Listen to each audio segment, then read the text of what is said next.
Hi guys! Welcome back to my YouTube channel. This is me, Saivel, with my mama Melanie. So kasama po namin si Saina ngayon at pupunta kami sa isang kapitbahay namin na mayroong alagang lalaki na baka para yung aming baka na babae ay mabuntis na. Shout out po kay Ma'am Ivy na siya talaga yung may-ari sa aming inaalagaan na baka. May 3 baka po na pinapaalagaan si Ma'am Ivy sa amin. At ito si Saina ang unang baka na aming inaalagaan at sa ngayon ay nanguwag na.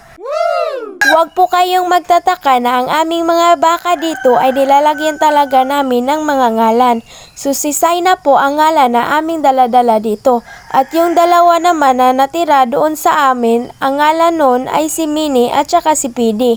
Ang mga ibinibigay na ngalan sa aming mga hayop na inaalagaan ay nanggaling pa po kay Ma'am Ivy. So malapit lang po yung mga ngalan na ibinibigay ni Ma'am Ivy sa mga hayop na aming inaalagaan sa mga tunay namin na ngalan. Katulad lang po ni Saina na malapit sa akin nga tunay na ngalan, which means ang Saivel. So kay Minnie naman malapit sa ngalan ni Mama na Melanie. At kay Fidi naman malapit sa ngalan ni Pedrito, which means kang papangangalan. Nilalagyan talaga namin ng pangalan bawat hayop na aming inaalagaan para maging malapit sila sa amin at para hindi na rin sila maging matigas kapag ipapastol na. Wow!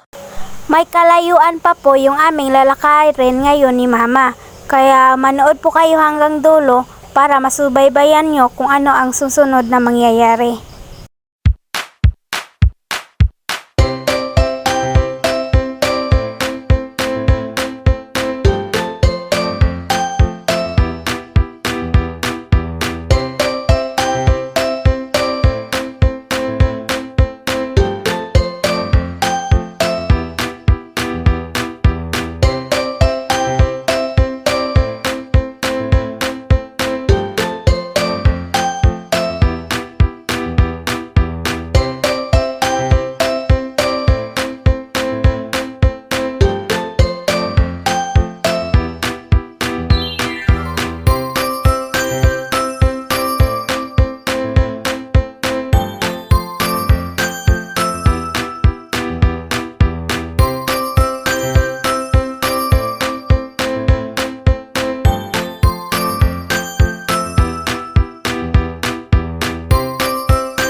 Muntikan nga pong mahulog dyan si Mama dahil nahulog si Saina sa palayan.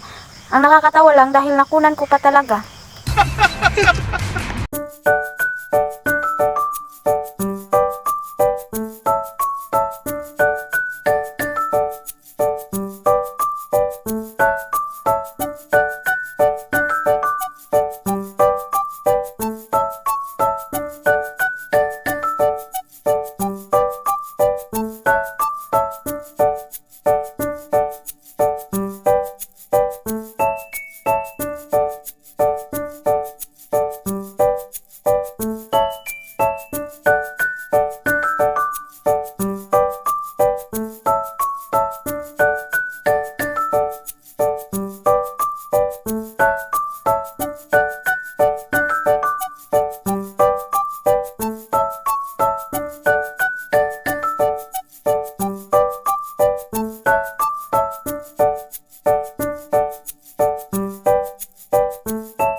O ayan, may napasama pa nga maliit na baka dyan sa amin.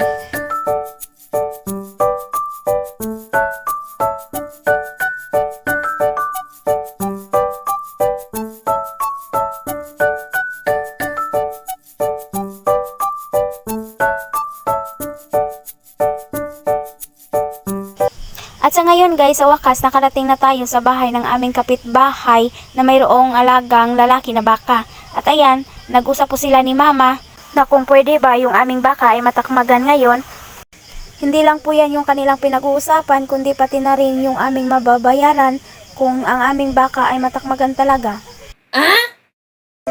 Pagkatapos nilang mag-usap ay pinasunod kami ng aming kapitbahay para ma-meet na ni Saina yung kaniyang inaalagaan na lalaki na baka. So, ang lalaki na baka, ang tawag po talaga sa amin dito ay turo. Ang kagandahan lang sa babae na baka ay dumadami dahil manganganak kasi siya. Ang turo naman or ang lalaki na baka, ang source of income niya ay yung manakmag. Ang may-ari ay magkakapera talaga.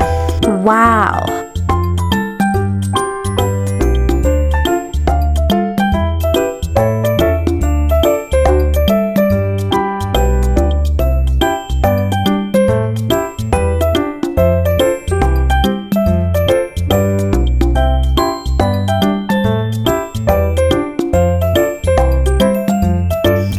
Hanggang dito na muna lang ako guys. Maraming salamat po sa panonood. So hindi ko na ipapakita kung ano talaga yung susunod dahil private lang po yun. Bye bye, see you next time.